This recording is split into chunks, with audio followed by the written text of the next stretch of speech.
Efectos y extinción de las obligaciones. A ver, obligaciones, acá les dicen cuáles son los efectos de las obligaciones. A partir del momento en que contraen un vínculo entre un deudor y un acreedor, hay una expectativa que se genera por parte del acreedor de poder cobrar o recibir el objeto de la obligación contraída con el deudor. Y el deudor tiene una expectativa que, llegada la fecha de vencimiento de la prestación, pueda cumplir y se extingue el vínculo obligacional. Se extingue el vínculo obligacional.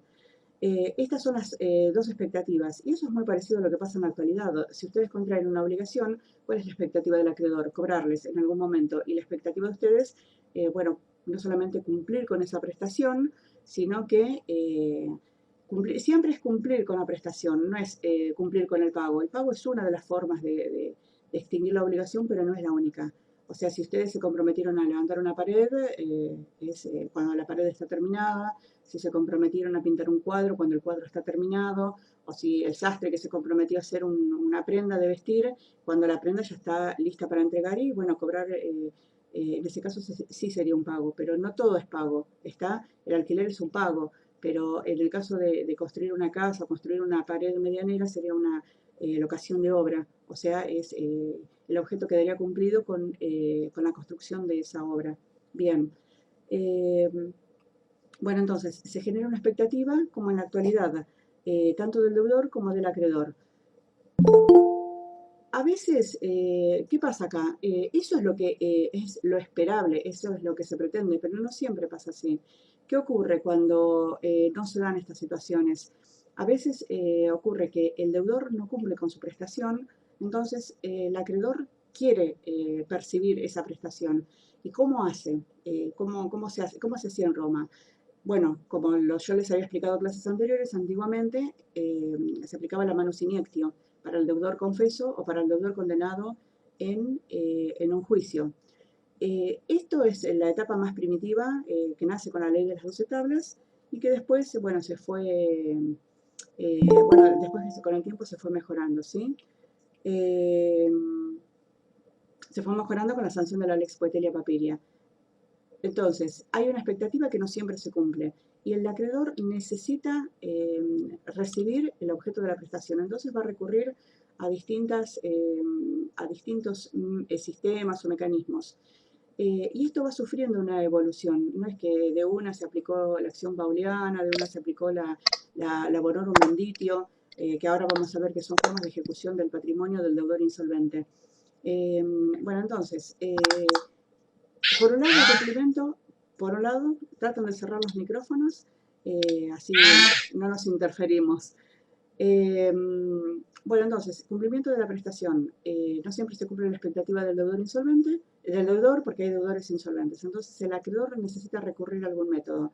Y no solamente es esta cuestión que quiere percibir, sino que al momento que el deudor quiera cumplir con su prestación, se tiene que ajustar a los cánones de la ley y de la moral, o sea, de las buenas costumbres que se usaban en esa época para poder cumplir con esa prestación. Entonces acá entra en juego lo que son obligaciones de derecho estricto y obligaciones de buena fe. A ver, si yo me comprometo con mi acreedor a pagarle 100.000 sestercios, yo cumplo con los 100.000 sestercios. Acá no hay ninguna cuestión, es algo literal y es algo que no ofrece ninguna discusión, ¿sí? El tema es cuando la prestación recae en objetos concretos. Por ejemplo, yo digo, tengo que cumplir con una prestación y la prestación es la entrega de un caballo. Entonces, todo se tenía que basar en la aequitas, en la equidad o en que se basaba en la bonae fidei. A ver, yo entrego un caballo, bien, ¿qué caballo entrego? Entonces, yo no puedo elegir un caballo que esté desmejorado, que esté quebrado, bueno, ya quebrado no, porque ya estaría para morirse, ¿no? Pero un caballo muy deteriorado, por ejemplo, ¿no? Si nada se acordó con el acreedor, es un caballo común y corriente, o sea, el acreedor no me puede exigir a mí un caballo de raza, ¿se entiende? Porque ese es otro de los problemas que se planteaba en esta generación de la expectativa. O si es la cosecha, es la cosecha que recogí de la siembra. O sea, el acreedor no me puede exigir que el grano del trigo fuera un grano más grande o un grano de otra calidad. Fue lo que yo sembré en mi campo y como deudor acepté eso, el acreedor también aceptó y me tiene que exigir eso. Entonces, ¿Por qué rigen las reglas de la bona fide? Porque, como en otras clases yo les había explicado, no se puede colocar a la contraparte en una situación de inferioridad, ¿sí? O sea, se tiene que estar en una situación en lo posible simétrica, no asimétrica. Asimétrica quiere decir que se coloca en una posición de desventaja por la superioridad que otro tiene. Entonces hay una relación de poder que tiene que estar mediada por el derecho, hay una relación de poder que tiene que estar mediada por el derecho para que intervenga y para que no permita abusos. Entonces, para que no haya estos abusos, se recurre a equitas. Por eso hablamos de las obligaciones de derecho estricto y obligaciones de buena fe. Ahora, a ver, se tiene que cumplir con una prestación, ¿no? Que esta es la expectativa de ambas partes. A veces cuando hay conflictos o discusiones acerca de qué, de la esencia del objeto, o si el objeto corresponde, era lo que habían acordado las partes, no habían acordado las partes, eh, se podía pedir una estimación, una estimatio. O sea, no es el objeto, o estoy disconforme con el objeto que me ofrece el deudor, o el objeto supongamos que se perdió. Entonces se recurría a la estimatio, la estimación de un precio según el valor de mercado. Y el precio siempre era fijado por el actor, o sea, por el acreedor, que era el reclamante. Entonces se hacía bajo palabra juramentada y se tenía por cierto ese monto dinerario que que el acreedor proponía. Eso por un lado. Después, bueno, siguieron habiendo conflictos, ¿no? Porque esto no solucionaba el cobro y no se lo podía ejecutar al deudor ya en su persona. Se estaba diciendo recién que el acreedor ya no podía ejecutar a la persona del deudor insolvente y necesita realmente percibir lo que habían acordado. Que por distintos motivos el deudor no lo cumple. Entonces, se podía hacer una estimación, o sea, la propuesta que le hace el acreedor al deudor es hacer una estimatio, ya que no tiene el objeto, o no está entregando el objeto por algún motivo que no importa, entonces es bajo juramento dice que trate de, bueno, decimos tal caballo o tal esclavo vale tanto entre un mínimo y un máximo. Entonces se tarifa eso y las partes acuerdan un precio y bueno, le da una suma dineraria. Pero a veces no siempre había posibilidades de llegar a estos acuerdos. Entonces, el acreedor, perdón, se veía totalmente indefenso o pasaba el tiempo y no percibía lo que habían acordado. Se recurre a una actio, que es la acción pauliana o revocatoria, llamada así. Se llama acción pauliana, ya voy a leer los mensajes, se llama acción pauliana o revocatoria. Es una acción ejercida por el acreedor en contra del deudor, porque a veces los deudores no todos obraban de buena fe. Había que distinguir o sea, el deudor siempre tenía que cumplir, ¿no? Pero a veces algunos realmente no podían, por eso se distinguía entre los que realmente no podían y los que se insolventaban fraudulentamente para no cumplir las prestaciones acordadas con sus acreedores. Se insolventaban, pero de una manera dolosa o de una manera maliciosa. De hecho, hoy la insolvencia fraudulenta es un delito penal en nuestro Código Penal argentino, ¿sí? Una persona no se puede insolventar para no cumplir con su acreedor. Un padre de familia no se puede insolventar para no cumplir con la cuota alimentaria, ¿se entiende? Entonces en Roma pasaba algo parecido. Se insolventaban fraudulentamente, se desprendían de los bienes, hacían actos ficticios por los cuales simulaban compras-ventas con otras personas que eran, bueno, que tenían cierto, lo digo en el sentido vulgar y no en el sentido jurídico, ¿no? Actuaban en grado de complicidad para no cumplir con porque las deudas eran muy grandes, ¿no? Para no cumplir con sus acreedores. Entonces, el acreedor que hacía, sabiendo esto y pudiéndolo probar, ejercía lo que se llamaba la acción paulina revocatoria. Se llama revocatoria porque revoca los bienes, revoca los actos fraudulentos realizados y trata de recuperar esos bienes, ¿sí? La revocación de los actos fraudulentos implica la participación de estos terceros, que yo llamo entre comillas cómplices, porque no todos eran cómplices. Había que determinar si este tercero que participaba en la insolvencia fraudulenta era un... este tercero que participaba en la insolvencia fraudulenta era un... obraba de buena fe o actuaba en connivencia, o sea, lo hacía también de manera dolosa. Entonces, el problema que plantea acá aparece un problema jurídico. El problema que planteaba la acción pauliana revocatoria era que yo podía revocar ese acto jurídico realizado por ese acreedor que lo hace de manera maliciosa, pero si el tercero que se hizo dueño de los bienes o parte de los bienes obró de buena fe, yo no le puedo sustraer los bienes. O sea, es mucho más difícil. Era mucho más fácil que prosperara esta acción cuando el tercero que actuaba en connivencia, bueno, por eso al actuar en connivencia quiere decir que ya hay una maniobra fraudulenta y un acto doloso. Entonces, en ese caso era más fácil revocarlos. También era fácil revocarlos cuando los actos se hacían a título gratuito. Por ejemplo, si yo maliciosamente quiero desprenderme de bienes y los empiezo a donar, es un acto a título gratuito, entonces ya hay, habiendo deudas previas, entonces ahí ya está, hay un 50%, digamos, o un 70% de que hay una actitud maliciosa. ¿Por qué me desprendo de los bienes si yo tengo que cumplir con mis acreedores? Eso por un lado, pero no es lo mismo que yo hubiese empezado a vender bienes determinados, y la otra parte los compra de buena fe y paga el precio que tiene que pagar por ellos. ¿Se entiende? Es como ahora, no es lo mismo. A ver, yo les hago un paralelismo con la actualidad. Si a ustedes les venden un aparato electrónico que en el precio de mercado sale 70.000 pesos y se los venden por 10.000 o 5.000, entonces ahí ya da para pensar la existencia de una maniobra fraudulenta, tanto del que vende como del que compra. Porque si el precio de mercado es otro, ¿por qué estamos comprando o pagando algo que no vale ni la cuarta parte? Entonces, lo que la ley presume es que esa persona, o sea, la ley sí presume que la persona que compra y paga un precio tan bajo lo hace a sabiendas. Lo hace a sabiendas de que la cosa puede tener un origen ilícito, ¿sí? Entonces, acá en Roma pasaba algo parecido.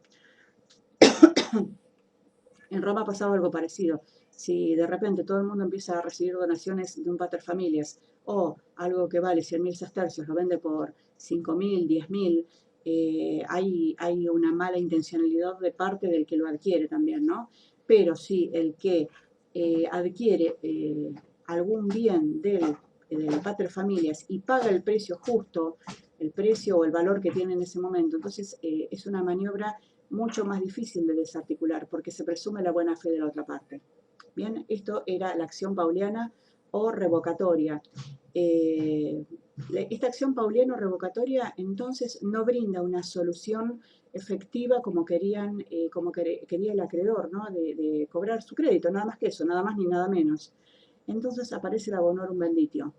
La bonorum benditio es lo más parecido a la actualidad de un procedimiento concursal, en donde vieron, no sé si ustedes escucharon hablar de que tal empresa presenta quiebra, tal empresa se presenta en un procedimiento concursal en la justicia. Bueno, en la actualidad se hace una presentación en la justicia civil y comercial.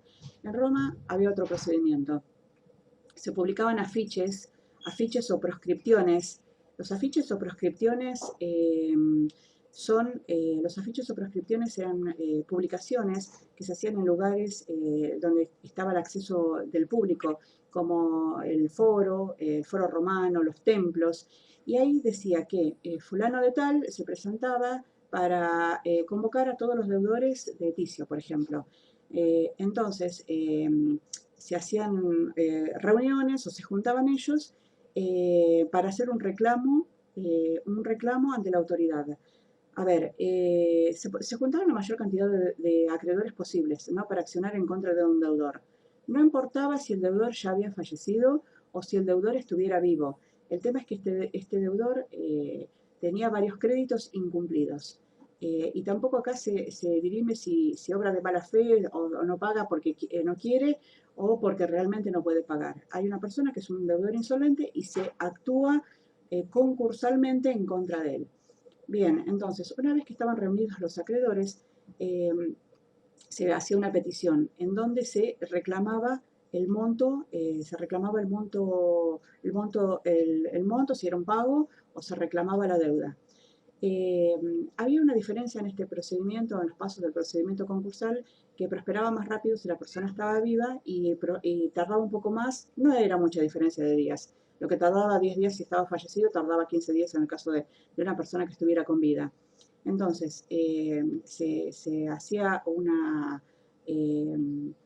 inventario de toda esa masa patrimonial de ese deudor insolvente para ejecutar el patrimonio. ¿Se acuerdan que ya acá estamos en una etapa muy avanzada, no se ejecutaba a la persona, entonces había que ir en contra del patrimonio? Y esto también servía para evitar que si si el deudor se estaba desprendiendo de sus bienes, ya no lo hiciera más.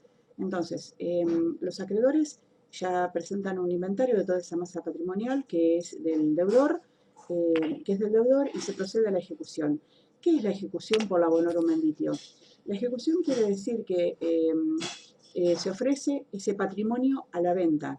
Bien, pero la venta no es que decimos el patrimonio vale tanto, supongamos de 500.000 sestercios, y el que paga 500.000 sestercios no es ese tipo de venta, paga 500.000 sestercios como sería una venta común y corriente o una compraventa. Acá estamos hablando de otra particularidad.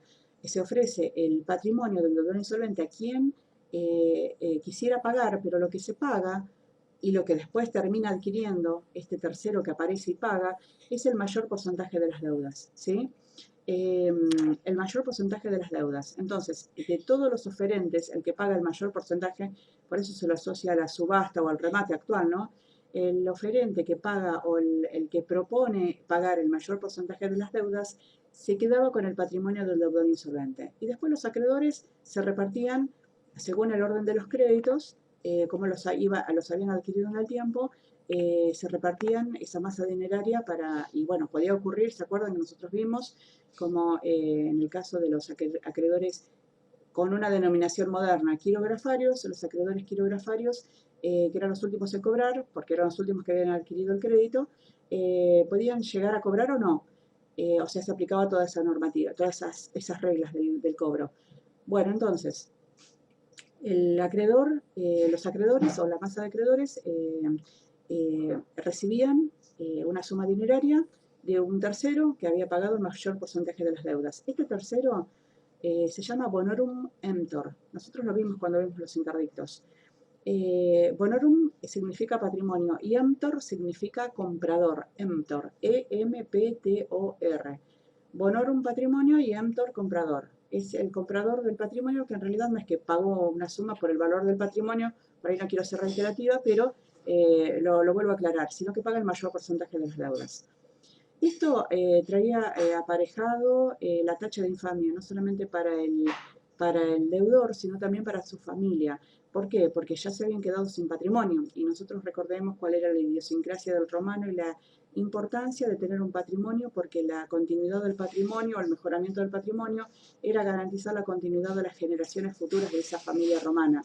Entonces, y esto también se relaciona con otro tema, otro tema que es, no sé si ustedes se acuerdan, que habíamos visto la institución del heredero necesario, que el pater familia sabe que se va a morir y que tiene un patrimonio cargado de deudas, entonces le quiere evitar esta tacha de infamia, de la bonorum benditio que se le aplicara a la familia que él deja, a sus herederos. Entonces prefiere instituir como heredero a un esclavo, lo manumite, se transforma en una persona libre con capacidad jurídica, lo hereda, y todo este procedimiento concursal de la bonorum benditio recae sobre él y no sobre la familia romana. Sin perjuicio de que tome recaudos para garantizarles una estabilidad económica o algo, ¿no? A ellos. Bueno, entonces, retomo. Bonorum emptor, el que paga el mayor porcentaje de las deudas, acarrea la tacha de infamia para el deudor y su familia. Y bueno, esta es fue uno de los procedimientos concursales más importantes porque abarcaba la totalidad del patrimonio. Y además acarreó otra consecuencia. Se trata de una sucesión a título universal inter vivos. ¿Se acuerdan que nosotros habíamos hablado de la sucesión como la transmisión del patrimonio de una persona llamada causante de cuyos a otra, la transmisión en toda la masa patrimonial, en toda la universalidad, pero por causa de muerte. Por eso es una transmisión a título universal mortis causa. Acá es una transmisión a título universal inter vivos, ¿sí? No es necesario que fallezca nadie para poder aplicar el procedimiento del abonorum benditio como un acto que el derecho, como un mecanismo que el derecho habilita para que los deudores no queden sin cobrar lo que les corresponde, ¿no? Que fue mucho mejor que la acción paulina o revocatoria, o fue mucho mejor que una declaración jurada, una declaración bajo juramento muy, muy primaria del actor, decir, bueno, la cosa vale tanto, o también podía aceptar, no tenía la obligación de aceptar otra cosa en lugar de la prometida originariamente. Bueno, esto es en cuanto a los mecanismos que se fueron aplicando a lo largo de la historia se fueron aplicando a lo largo de la historia de Roma para tratar de que los acreedores puedan cobrar sus deudas. Las causas, acá dice causas de ejecución, dolo, culpa, caso fortuito, fuerza mayor, la mora. Bueno, esto es bastante interesante, ¿no? Era un poco lo que, o sea, era una introducción hoy cuando les estaba diciendo que no es lo mismo no cumplir con la prestación hacia el acreedor porque yo no puedo que hacerlo de manera maliciosa. Entonces, de manera maliciosa eso implica una acción fraudulenta o una acción dolosa de desprenderse patrimonialmente. ¿Bien? Hasta ahí estamos. Vamos a ver qué es la mora, porque están todos los temas intrínsecamente relacionados. La mora es el retardo en el cumplimiento de la prestación, ¿sí? Entonces, para que haya mora, la mora puede ser tanto del deudor como del acreedor. Nosotros siempre pensamos en la práctica, fulano nos debe y tenía que pagarnos, supongamos, el 20 de marzo estamos a 2 de junio y no nos pagó nunca, entonces incurrió en mora. Es el retraso en el cumplimiento de la prestación. Pero el retraso en el cumplimiento de la prestación no solamente es del deudor, también puede incurrir en mora el acreedor. Y esto es una rareza, pero puede ocurrir. Ocurre cuando el acreedor se niega a recibir la prestación. Puede haber diversos motivos, pero en realidad el acreedor, si acordó con el deudor el cumplimiento de una prestación, no puede negarse a recibirlo. Y esto lo perjudica al deudor, porque, o sea, el deudor si quiere cumplir con la prestación y el acreedor se niega, la prestación, la deuda sigue vigente. Y esto acarrea consecuencias para el deudor. El deudor puede decir, bueno, no me quiero recibir la prestación, pero yo, si no me la recibe hoy, ya mañana estoy incurriendo en mora. Entonces había mecanismos para evitar esto. Se le daba la posibilidad al deudor de que depositara la cosa en un lugar público, por ejemplo, en un templo. Entonces, se dejaba cerrada la cosa, con firmas, que se podían presentar testigos también, de que la cosa quedaba depositada allí, que le pertenecía a tal acreedor y que que el deudor estaba cumpliendo con su prestación. Entonces, esto trae efectos. Trae efectos. La obligación queda extinguida. O sea, ya el acreedor no le puede reclamar más nada al deudor, porque el deudor entregó la cosa que habían acordado. Y por otro lado, los riesgos por lo que le pudiera pasar la cosa quedan a cargo del acreedor, ya no quedan a cargo del deudor. Por ejemplo, si yo tengo un esclavo y lo tengo que devolver hoy y el acreedor no me lo quiere recibir, el acreedor, yo puedo ir y entregar al esclavo, ¿no? En un lugar público y todos los gastos que genere el esclavo van a ser a cargo de ese acreedor que se negó a recibirlo. Y si el esclavo se enferma, bueno, es un riesgo patrimonial que asume el acreedor, ya no el deudor, porque se desprendió de la cosa legalmente, ¿sí? Entonces, la obligación queda extinguida, los gastos, los riesgos por deterioro, pérdidas, si el esclavo se enferma o si es un animal y se enferma, y los gastos de manutención, todo corre por cuenta del acreedor. Esto es lógico porque el acreedor no puede generar semejante perjuicio, no puede generar semejante perjuicio al deudor. Y esto en la actualidad existe. A ver,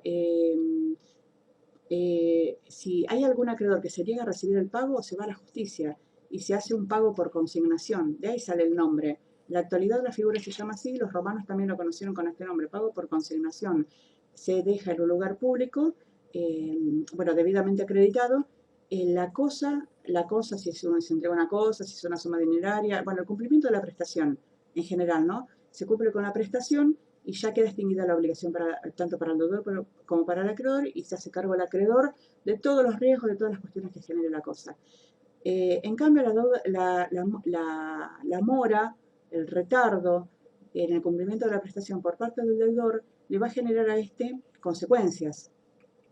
Por un lado, acarrea intereses, si es una suma dineraria.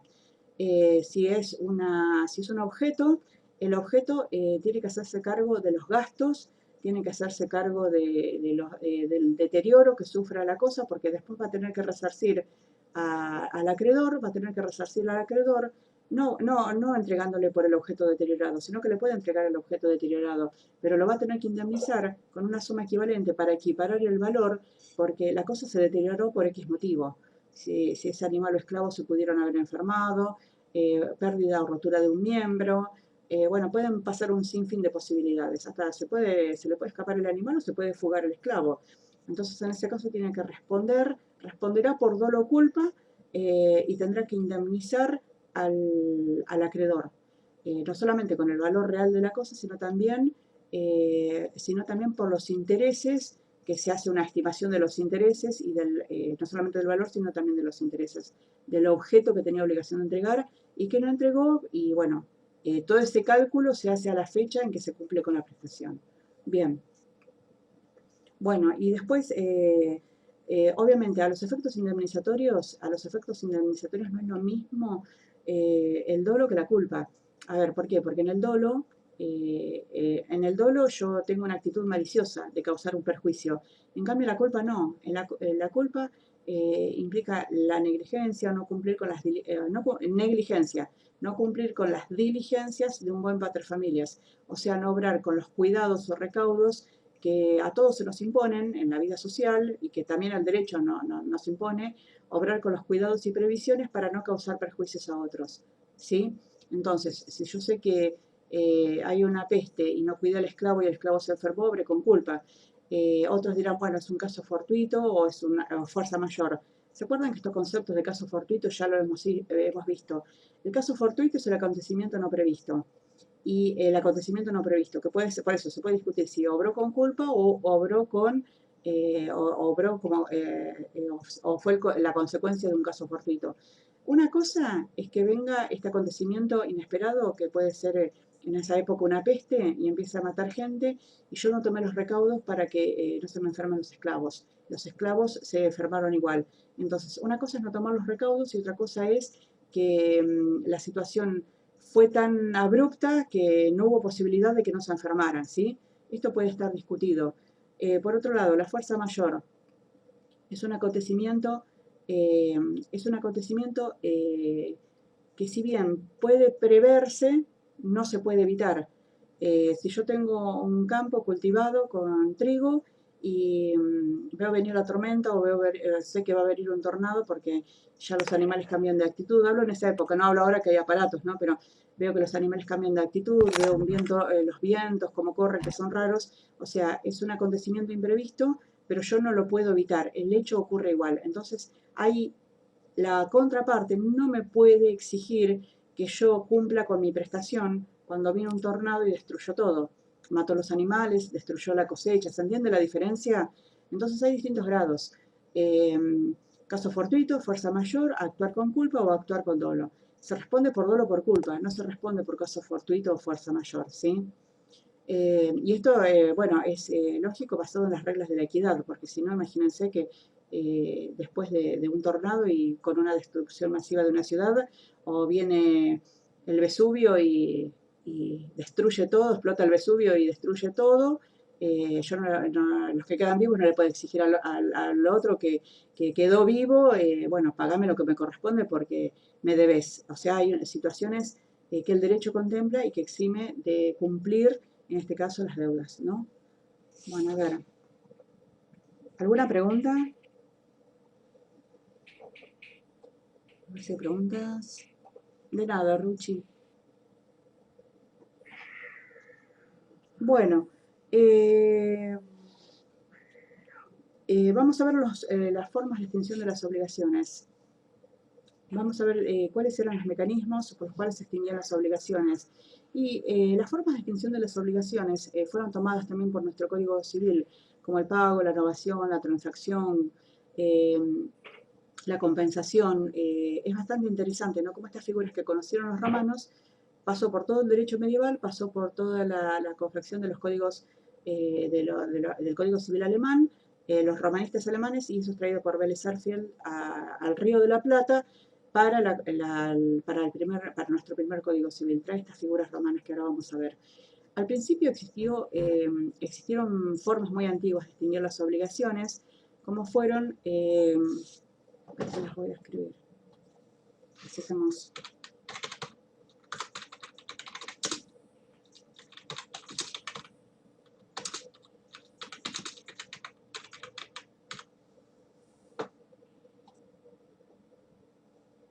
Esa es una, ahora les escribo la otra.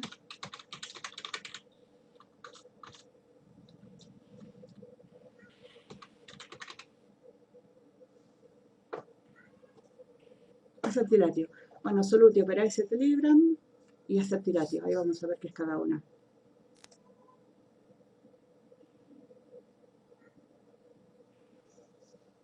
Bien, vamos a empezar con la solutio operae et libram. ¿Se acuerdan que nosotros vimos a lo largo de la materia que los actos perae et libram son los que se realizaban por el cobre y la balanza? Por ejemplo, teníamos para contraer el matrimonio, para celebrar una compraventa, para instituir un heredero, para contraer una obligación a través del ritual del cobre y la balanza. Bueno, que se recitaban palabras solemnes, estaba el libripens parado con la balanza, con una balanza de cobre muy, o sea, propia de la época. Se golpeaba el cobre con la balanza como señal de consentimiento. Habíamos visto que el ritual del cobre y la balanza servía para una infinidad de actos jurídicos. Bien, servía para esto, para celebrar la extinción de una obligación. Entonces las partes pronunciaban palabras solemnes, se llevaba el objeto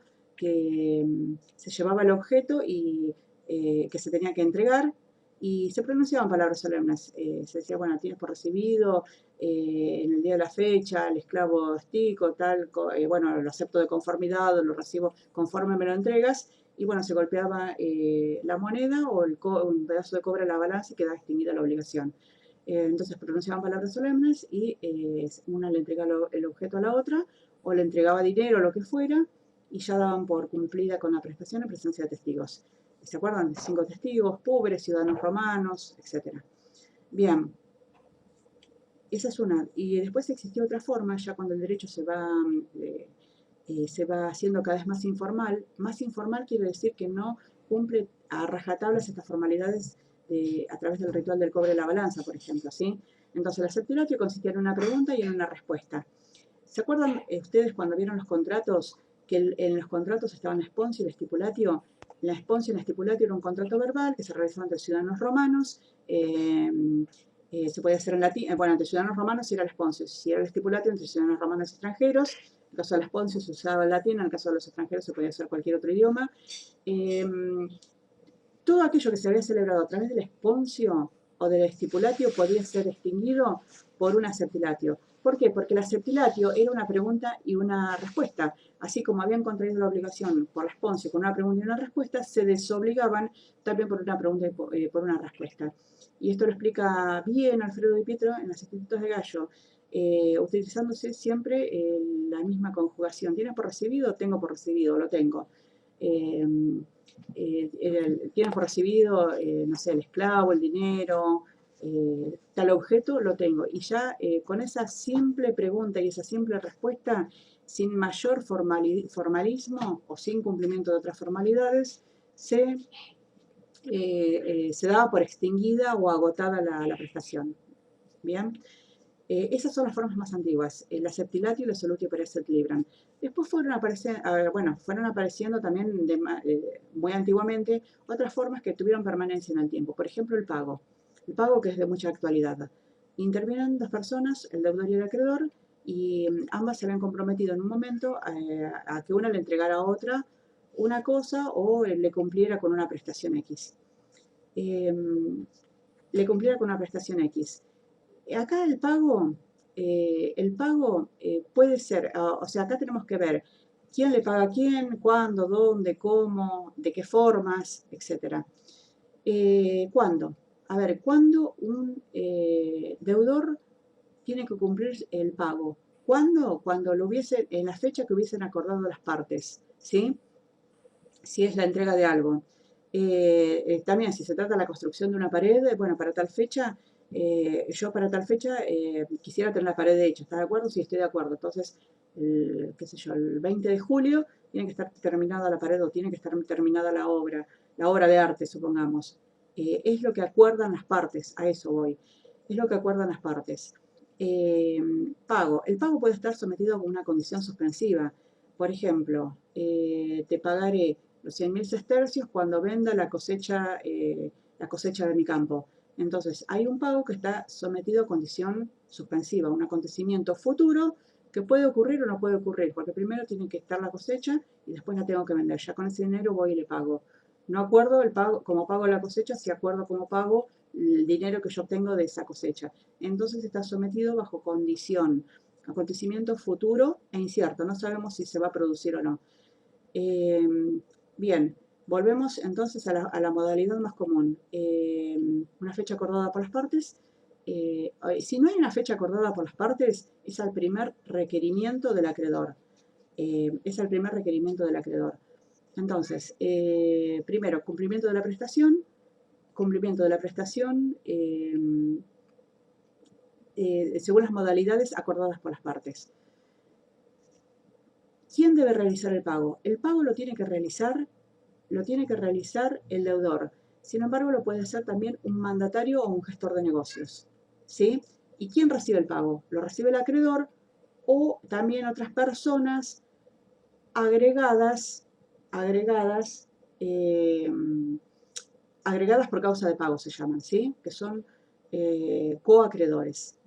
Entonces, en principio es deudor y acreedor, pero también se pueden agregar terceras personas. Ya vimos cuándo, dónde. ¿Dónde se tiene que cumplir dónde se tiene que cumplir con la prestación? Con la prestación o el cumplimiento del pago tiene que ser en el lugar acordado por el deudor y por el acreedor. Si el lugar no fue acordado, va a ser en el domicilio del acreedor o en el lugar donde se encuentre la cosa. Porque si yo prometí 4 cabezas de ganado de animales que bueno, estaban por parir y nacieron, el deudor y el acreedor se van a conducir al lugar donde se encuentren esos objetos. Eh, por eso, lugar acordado por las partes, domicilio del acreedor o en el lugar donde se encuentre el objeto, porque amerita que las partes se trasladen, es por eso más que nada, ¿no? Eh, bueno, el pago, entonces vimos quién lo hace, a quién se lo hace, vimos cuándo, vimos dónde. El pago se tiene que, nosotros vemos en las obligaciones que, o sea, el pago se tiene que hacer en su totalidad. No se pueden hacer pagos parciales, ¿sí? Distinto es el caso de, ni siquiera es un pago parcial la locación, porque el precio del alquiler no es que por pagar 10 meses un alquiler son pagos parciales. El pago es total, por cada mes de alquiler el pago es total.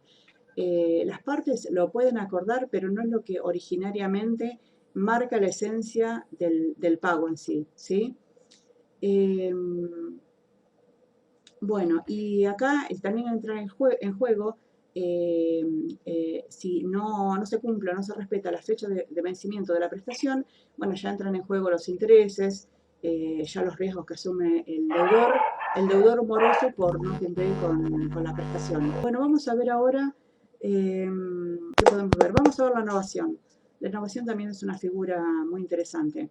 La novación significa la transformación de una obligación en otra. En la obligación se puede cambiar la figura del deudor, se puede cambiar la figura del acreedor, se puede cambiar la causa que le dio origen, pero nunca se puede cambiar el objeto. Porque si yo cambio el objeto, estoy no hablando de la misma obligación transformada, sino que hablo de una obligación diferente. Eso es novar. Novar significa transformar. Transformar, pero manteniendo solamente el objeto, ¿sí? Yo puedo cambiar a la persona del deudor, puedo cambiar a la persona del acreedor, puedo cambiar la causa que le da nacimiento a la obligación. O sea, si la causa que le daba nacimiento era una compraventa y resulta que o sea, no recibí el pago, digo, bueno, está bien, lo podemos transformar en una donación o lo que yo antes le debía a Ticio y ahora me transformo en herencia. Bueno, en ese tema no me voy a meter porque ahí hay una unificación cuando recaen en la misma cabeza las calidades de deudor y acreedor, que es otra cosa, que ahora lo vamos a ver. Bueno, yo cambio la causa de la obligación. Lo que antes era una compraventa, ahora te lo debo por una donación, por ejemplo, ¿sí? Entonces, la innovación implica que la obligación parte de cero. No es una obligación que quedan extinguidos todos los efectos anteriores que tuviera, ¿sí? Se parte de cero entre deudores y acreedores que pueden ser diferentes o pueden ser los mismos, o pudo haber cambiado solamente el acreedor y no el deudor, y la obligación se mantiene en cuanto al objeto.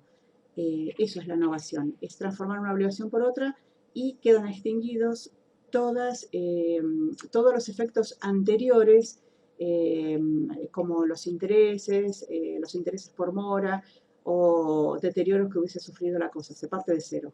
¿Sí? ¿Alguna pregunta? Bueno, vamos a pasar ahora a la compensación. ¿Qué es compensar? A ver, ¿qué es compensar? Compensar es equilibrar, ¿sí? Entonces, ¿qué estamos equilibrando acá? Deudas recíprocas que tienen deudor y acreedor entre sí. O sea, si yo tengo como a deudor a Ticio, pero también lo tengo como acreedor por otro crédito diferente, podemos compensar las deudas. A ver, ¿cómo se explica esto? Si nos debemos recíprocamente, somos deudor y acreedor de 100 sestercios por un lado y de 500 sestercios por otro lado, por otro crédito, podemos compensar esos 100 y queda un remanente de 100, perdón, de 400 que tenemos que hacernos cargo, ¿no? Bueno, que tenemos que cancelar a futuro o cuando nosotros acordemos las condiciones. Eso es compensar. Se puede compensar los créditos recíprocos que tuvieran los mismos deudor y acreedor. Para esto hay ciertos requisitos. Se tienen que tratar de obligaciones que sean exigibles. Yo no puedo compensar una deuda que vence hoy con una deuda que vence dentro de un año, porque no está vigente, yo no la puedo reclamar. Y si no la puedo reclamar porque todavía no está vencida la obligación, menos voy a poder compensarla, porque yo al compensarla anticipadamente lo estoy obligando a mi contraparte a que acepte cumplir con la deuda un año antes. Entonces eso no se puede hacer. Tienen que ser obligaciones que sean válidamente exigibles al momento de compensar. O sea, de acá para atrás en el tiempo tienen que estar las dos obligaciones vencidas. Y tienen que ser deudas líquidas. ¿Qué quiere decir deudas líquidas? Las deudas líquidas son aquellas que eh, se tratan de cosas fungibles, como es el dinero. El dinero es fungible por excelencia. Entonces, yo puedo compensar, como les decía, 400 sestercios con 100 sestercios. Bueno, o 500 sestercios con 100 sestercios, quedan 400 vigentes. Pero yo no puedo compensar 100 sestercios con un caballo, una obra de arte, una pared, ¿se entiende? Tienen que ser obligaciones válidamente exigibles al momento de compensar y tienen que tratarse de cosas fungibles, o sea, cosas que se puedan intercambiar o extinguir entre sí por tratarse de igual calidad y cantidad. Bueno, estos son los dos requisitos. Bueno, vamos a ver el pactum de non petendo. Pactum de non petendo significa pacto de no reclamar. Hay una deuda, hay un deudor y hay un acreedor. Y el acreedor se compromete por un pactum de non petendo, por un pacto de no reclamo, a reclamarle la deuda a su deudor. Esto es tan simple como esto. Después, bueno, hay otra forma también de extinguir las obligaciones, que es el concurso de dos causas lucrativas o concurso de dos causas gratuitas. Es cuando entre deudor y acreedor eh, acuerdan un objeto que uno se lo debe por una donación y el otro se lo debe por una, supongamos, por una donación, pero a su vez el otro se lo tiene que dar porque alguien se murió y le dijo que le dé un legado. ¿Se entiende? Concurren dos causas gratuitas y ya queda extinguida el reclamo de ese objeto. Entonces, por distintos canales jurídicos de carácter gratuito, queda extinguida la obligación, ¿sí? Remisión de la deuda. La remisión de la deuda, remisión significa perdón. La remisión de la deuda es justamente el perdón que hace el acreedor de no reclamar la deuda por ese pactum de non petendo que yo les había dicho. Acá parecen separados, pero es un solo instituto. El pactum de non petendo es el acuerdo que realizan y la remisión de la deuda es la figura que los abarca. La remisión es el perdón, o sea, se compromete a ya no reclamar más nada, pero hay que dejarlo asentado en algún lado o hay que comprometerse para que después no salga reclamándole. Eso significa perdonar o, como yo les digo siempre en la clase, ¿vieron cuando se dice la remisión de los pecados? Bueno, acá se habla de la remisión de la deuda, son terminologías muy antiguas. Y la transacción, a ver, ¿qué es la transacción? La transacción, ustedes van a encontrar una definición como que son acuerdos o concesiones que realizan las partes para cerrar toda cuestión litigiosa, para cerrar conflictos. Esto es lo más parecido, yo les diría que es lo mismo en Roma, ¿no? A los acuerdos extrajudiciales, porque en realidad para, la transacción se realiza eh, para evitar ir a juicio, justamente. Entonces las partes se ponen de acuerdo y en la actualidad se usa mucho esto. En la actualidad, más que transacción, se llaman acuerdos extrajudiciales, no se va a juicio por una mediación, supongamos, por una mediación civil, pero después de que se inició, que empezó un juicio, las partes pueden arribar a un acuerdo transaccional, como el que yo les estoy explicando que existió en Roma, y el juez lo va a avalar en el derecho actual. Entonces, en la transacción, las partes se ponen de acuerdo para no llevar la cuestión a un juicio y dirimir el conflicto. Entonces se ponen de acuerdo, bueno, me debes 200.000 sestercios, vos ya pasó un mes, bueno, a ver cómo acordamos los pagos, me puedes pagar en dos partes, me puedes pagar todo entero, en vez de darme tal cosa, me das tal otra. O sea, son acuerdos privados, esa es la esencia, son acuerdos privados que tienen que estar las dos partes comprometidas bueno, a cerrar la cuestión directamente, ¿sí?